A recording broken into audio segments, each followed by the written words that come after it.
Bonjour à tous et bienvenue dans cette nouvelle vidéo. Aujourd'hui, je vais vous parler d'un type de formation de plus en plus apprécié par les étudiants. Donc ce type de formation n'est autre que l'apprentissage. Donc je vais essayer de répondre à une question que beaucoup d'étudiants se posent. Comment trouver son contrat d'apprentissage? Donc avant de commencer, la première question qu'il faut se poser, c'est qu'est-ce que l'apprentissage? Donc l'apprentissage est en fait un type de formation qui est rythmé par des périodes en entreprise et des périodes à l'école. Donc l'avantage en fait de ce type de formation, c'est qu'on va pouvoir mettre en pratique directement sur le terrain ce qu'on a vu à l'école. Donc à la fin de cette formation, vous aurez déjà une réelle expérience. Donc pas une expérience apprise sur le terrain dans le cadre de stage, mais vraiment en tant que salarié avec de réels projets. Donc, pour faire ce type de formation, ce qu'il faut avoir, c'est une entreprise d'accueil qui va vous accueillir durant votre formation. Donc, le chemin pour y arriver est des fois très simple, mais il peut également être très compliqué. Pour ma part, il a été plus compliqué que simple. Donc, surtout, n'hésitez pas. Allez-y, ne vous inquiétez pas, vous allez y arriver. Donc, c'est pourquoi je vous fais cette petite vidéo pour vous conseiller, pour vous donner mes meilleures astuces pour réussir à trouver votre contrat d'apprentissage.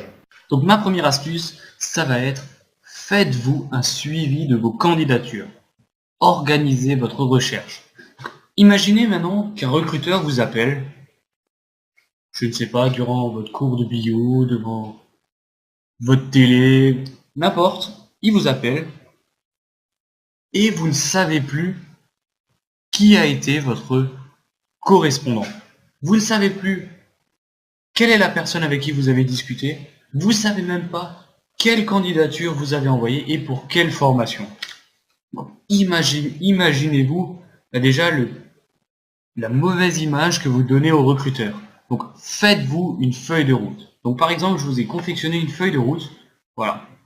Donc le nom de l'entreprise, la ville, la personne ou le service contacté, l'adresse mail ci-jointe, la date de candidature, la réponse à la candidature et, si vous y arrivez, la date de l'entretien et la réponse à l'entretien. Donc, si vous voulez également vous faire un plan de recherche, moi je vous conseille d'identifier déjà les entreprises auxquelles vous êtes intéressé. Vous les notez directement sur la première colonne, la deuxième également, donc la ville, et vous recherchez des contacts et vous y allez, vous candidatez. Voilà. Donc ma deuxième astuce, ça va être faites-vous des lettres de motivation personnalisées. Alors pourquoi je vous dis ça? En fait, ça sert à rien de faire des lettres de motivation basiques. C'est-à-dire vous faites une lettre de motivation basique pour toutes les entreprises. Vous allez envoyer la même lettre de motivation partout. C'est pas top. Alors pourquoi je vous dis ça? Si maintenant une autre personne, un autre étudiant, fait la même chose que vous, le recruteur, les deux lettres de motivation seront pareilles.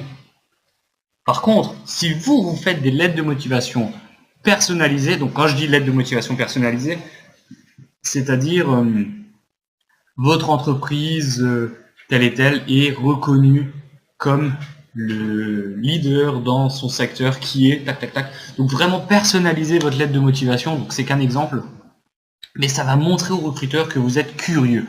Le recruteur va regarder ces qualités-là, surtout la curiosité. Pourquoi la curiosité? Parce qu'en fait la curiosité, ça montre que vous avez envie d'apprendre, ça montre que vous voulez connaître de nouvelles choses, ça montre que vous êtes intelligent. Et les personnes qui sont intelligentes, ce sont des personnes qui résolvent des problèmes. Et le recruteur, lui, a un problème. Son problème, c'est qu'il cherche une personne qui va pouvoir répondre aux caractéristiques. Donc vous êtes vraiment là pour résoudre son problème. Donc la troisième astuce, ça va être de savoir où trouver des offres d'apprentissage. Donc là, je vous ai concocté certains sites indispensables à ne surtout pas négliger dans votre recherche. Donc par exemple, en Alsace, on a un site internet spécialisé dans l'apprentissage qui est Apprentissage Alsace. Donc ça existe pour toutes les régions. Vous notez apprentissage-votre région et vous allez trouver des sites internet spécialisés. Donc si on peut faire le tour un petit peu de ce site internet, donc je cherche une offre d'apprentissage, je recherche mon secteur, tac, tac.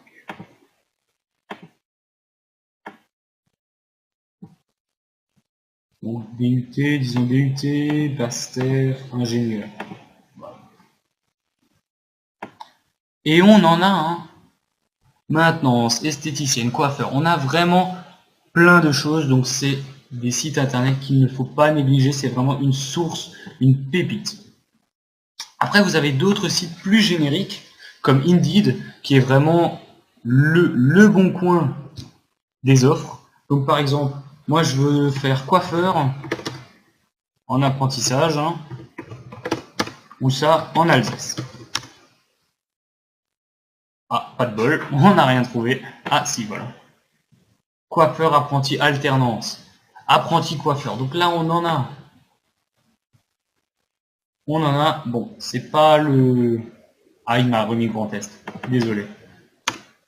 On va rechercher maintenance. Apprentissage à Strasbourg. On aura peut-être un... Et là, on en a technicien, professeur, maintenance des matériels, agent de maintenance, alternance. Voilà, donc il faut vraiment fouiller. C'est vraiment... Il y a pas mal de choses là-dessus, mais il faut fouiller un petit peu. Après, vous avez le Pôle emploi, où on trouve aussi plein de choses. Par contre, là, c'est moins fourni, mais on peut toujours trouver de bonnes choses. Par exemple, là, on a comptable d'entreprise en contrat d'apprentissage. Donc, on trouve des offres. Hein. Après, c'est pas vraiment la période. Hein. On est le 22 novembre, donc c'est un petit peu passé. Ça se prépare pour l'année prochaine, mais c'est pas encore en route. Mais allez-y, on trouve plein de choses. Après, vous avez une autre méthode qui consiste à jouer de votre réseau professionnel. Donc, moi, je suis inscrit sur LinkedIn. C'est vraiment une super ressource. C'est en fait le Facebook des professionnels. Donc là, par exemple, il y a 9 mois, je cherchais donc une licence professionnelle. Donc, j'ai mis un petit peu mon descriptif, mon parcours sur LinkedIn et j'ai reçu des réponses. Bonjour Monsieur Meyer, pouvez-vous m'envoyer votre CV par message? Voilà, on identifie, le réseau marche, on trouve vraiment plein de choses et franchement, ça peut très bien fonctionner. Hein. Donc n'hésitez pas, LinkedIn, je vous mettrai le lien dans la description. Après, il y a un autre type de candidature qui est la candidature spontanée. Donc on ne va pas répondre à une candidature, à une offre, pardon, déjà existante, mais on va postuler spontanément dans une entreprise. Donc si l'entreprise a un besoin, elle vous recontactera. Donc pour ça, par exemple, je suis allé chez une entreprise connue dans la région, sur son site internet, donc on va dans carrière, nos offres, et là vous voyez, il y a les offres, technicien, méthode, ingénieur, approvisionneur, et vous avez à droite, candidature spontanée. Et voilà, ressources humaines, donc vous envoyez vos coordonnées, CV, lettre de motivation, etc. Et si à l'avenir il y a un besoin qui se crée, car souvent quand on candidate en janvier, février, mars, qui est la bonne période, les offres sont pas toujours faites, il y a un besoin, mais on n'a pas encore eu le temps de mettre en place toutes ces choses-là, donc ça peut être un bon moyen de candidater. Voilà, et ma dernière astuce, ça va être, oui, excusez-moi, la dernière astuce, ça va être de bien préparer l'entretien. Alors, si vous êtes arrivé jusqu'à l'entretien, c'est déjà une super chose, mais il ne faut pas lâcher la pression, il ne faut pas arrêter de travailler. Donc, préparez votre entretien. Posez-vous le maximum de questions. Quelles sont vos qualités? Quels sont vos défauts? Pourquoi je suis dans cette formation et pas une autre? Quel a été mon parcours? Mes points forts? Pour cela, aidez-vous de quelqu'un de votre famille, hein, de votre copine, de votre frère, même d'une connaissance. Dites-lui de se mettre dans la peau du recruteur, montrez-lui votre CV, votre lettre de motivation, et il vous posera toutes les questions possibles et inimaginables qu'on peut être amené à rencontrer dans un entretien. Donc voilà, cette vidéo est terminée, j'espère qu'elle vous a plu. N'oubliez pas de mettre un petit like à cette vidéo, de vous abonner si vous voulez en savoir davantage. Je vous dis à très bientôt, à plus, ciao ciao.